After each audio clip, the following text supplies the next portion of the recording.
Xin chào 500 anh em. Hôm nay mình sẽ làm một clip review về mở hộp chiếc Hero 7 Black. Anh em nhìn qua có thể thấy máy vẫn còn nguyên siêu. Mình vừa mua bên cửa hàng thì họ tặng cho mình một cái thẻ nhớ 64GB.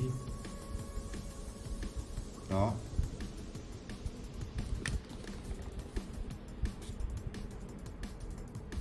Anh em cùng mình đi mở hộp chiếc Hero 7 Black này nhé. Trời ơi, bóc nhà vậy ta. Cái này có cái đít.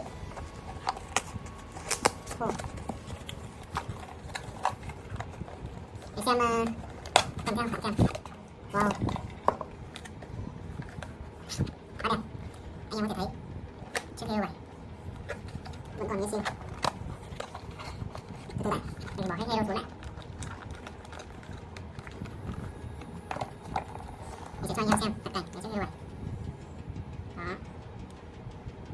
Ôi, chú rùa rất xinh. Wow, khá là ok. Anh em nào thích mô tô người lớn xài cái Hero 7 này thì quá tuyệt luôn. Cái này nó có chống rung điện tử, chống nước, chung là ok. Nó chống rung khá là ổn so với con Smart 4 này. Con này cái gimbal điện thoại mình mua tháng trước làm clip cho anh em. Bên trong thì có quyền hướng dẫn sử dụng khá chi tiết cho anh em nào. Đó, cái này là gắn nó vào nhầm này. Anh em nào đi cờ thổ thì mua con Hero 7 này là chuẩn bài luôn. Ở đây thì nhà sản xuất có tặng cho anh em 2 cái tem. Đó, anh em có thể bóc ra và dán quả luôn. Đây quyển sách hướng dẫn sử dụng. Trời ơi, càng tiếng gì vậy? Wow, cái này là cái zin nhé, cái zin theo cái màn dính trên tem. Kèm theo đây một cục pin, pin chính hãng GoPro. Pin này thì có dung lượng là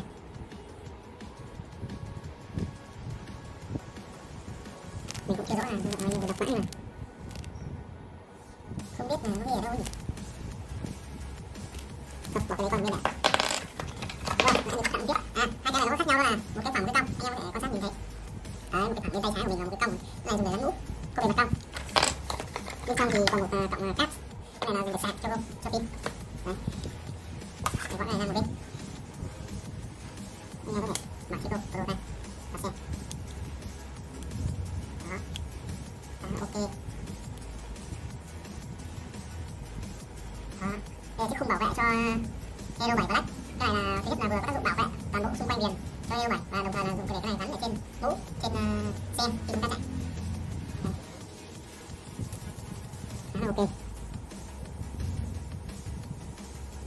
Quá đẹp. Đây là toàn bộ cái hộp của Hero 7 sau khi mình đã khui hộp ra thì bên kia họ có tặng cho mình một cái thẻ nhớ 64GB và một bộ phụ kiện. Đây là gồm có phao này dùng để mình đi biển các thứ. Ngoài ra là họ còn tặng cho mình một cái, đây là cái đeo. Đấy, đây là cái đeo trước ngực khá là ok. Ngoài ra họ có thể có tặng cho mình cái chân dùng để đừng cây gậy kịp sướng.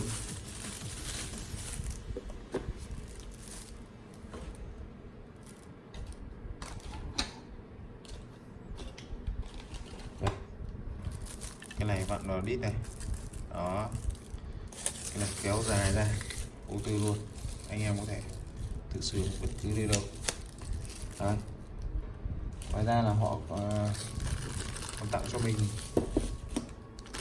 một cái dính hít. Cái này là sử dụng trên xe hơi anh em nhé. Anh em có thể hít đây. Cái này là cái kẹp, anh em có thể kẹp vào ba lô, kẹp vào quai đeo, kẹp vào áo. Anh em vặn GoPro gắn vào đây.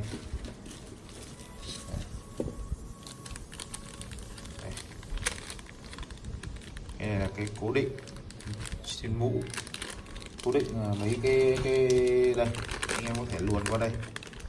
Đấy, anh em có thể luồn cái dây qua đây và xỏ lên những cái mũ mà như kiểu mũ xe đạp đấy. Anh em mũ xe đạp đây có cái keo này là toàn bộ là 3M nhé anh em nhé. Đó, khá là ok. Tiếp đến bộ phụ kiện gồm đây toàn bộ chân chân kẹp. Cái này là thứ nhất là cái này là chân kẹp, cái này là chân kẹp đó, chân kẹp ở trên xe đạp này đó. Đây là cái dính này đó, rất nhiều.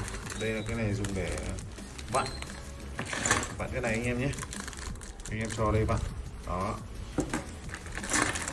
Tất cả các chân thay thế cho cái chân này đó. Đấy, khá là ok. Ngoài ra là còn có cái đầu này để cắm trên gậy, cây đầu gậy tự sướng, và gắn cái GoPro trên này. Thì bên cạnh đó là còn cái này thì anh em có thể là chùm lên đầu. Đấy, cái này chùm lên đầu để đeo.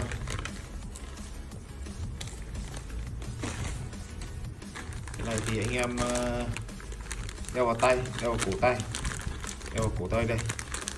Đấy, để mình đeo thử cho anh em xem luôn.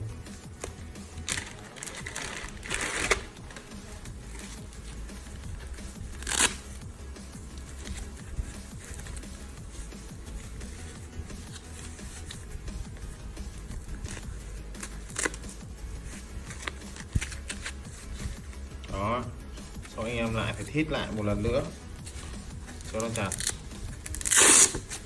đó, để chống bị rơi đó. Sau anh em gắn chiếc gâu lên, nhưng mà anh em nhớ là phải cho vào cái khung này, thì anh em mình có cái chân này để gắn lên đây đó.